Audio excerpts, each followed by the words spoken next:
2021 NHK trophy, the ice dance discipline.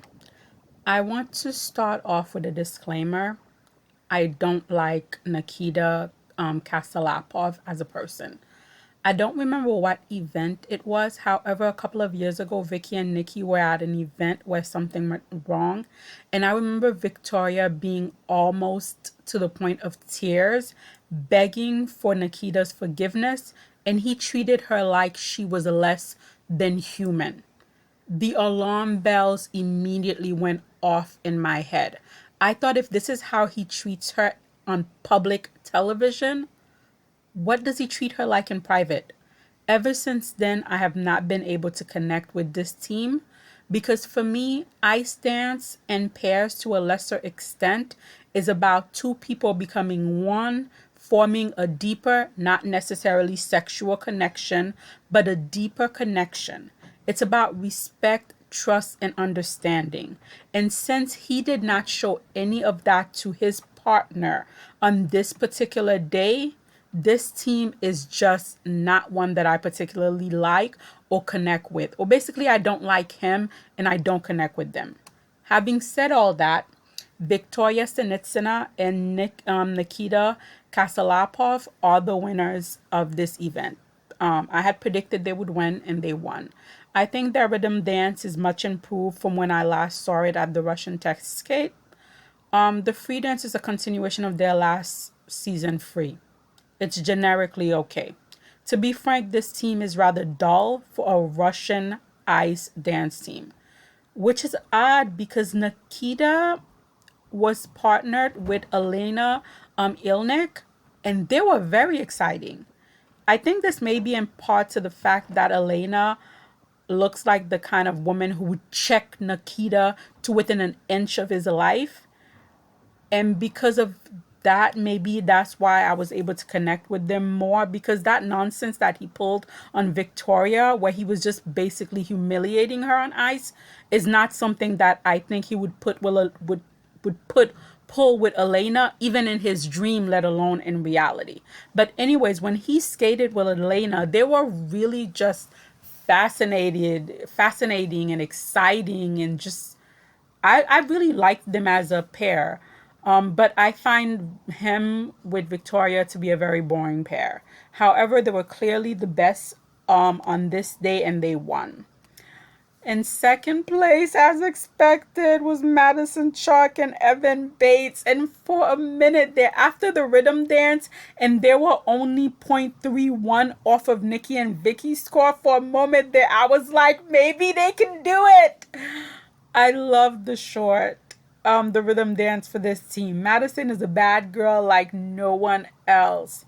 However, at the start of their free dance, Evan took a fall and that kind of sealed the deal for them, which is such a shame. And I do feel like this alien free dance is growing on me every time I see it, even though this was not a good outing for it, but every time I see it, I just like it a little bit more.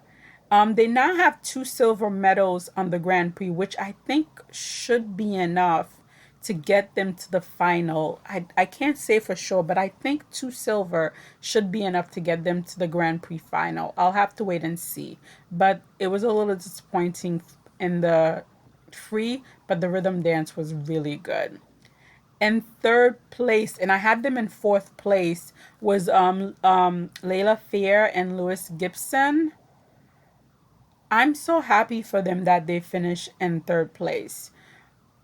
After what happened at Skate Canada, it really was a do or die for them, and I'm glad they came back fighting.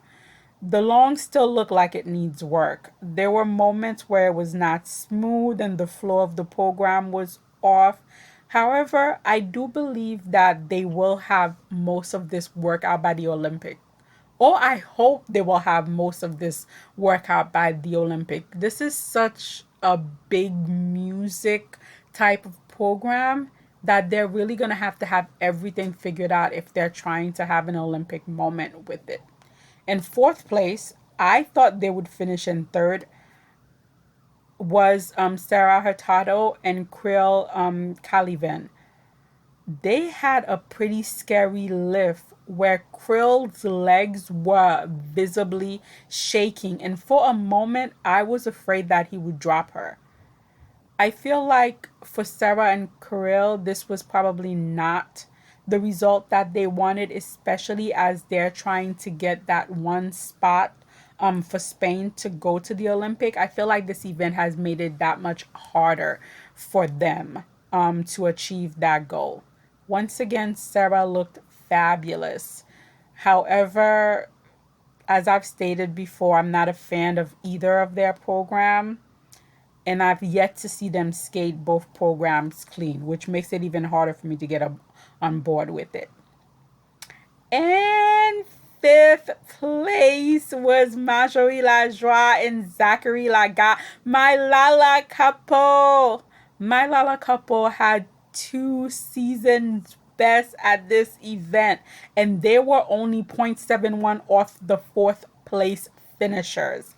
The judges seem to finally be getting on board the Lala couple train. This was another energetic, fast paced, and happy performance from them. I really cannot wait to see how this team grows. And I feel like the ice dance in Canada has a very bright future.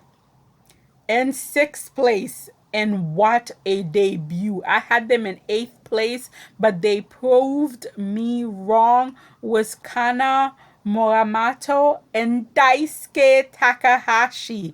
That rhythm dance was one of my favorite, as well as a moment for the fans.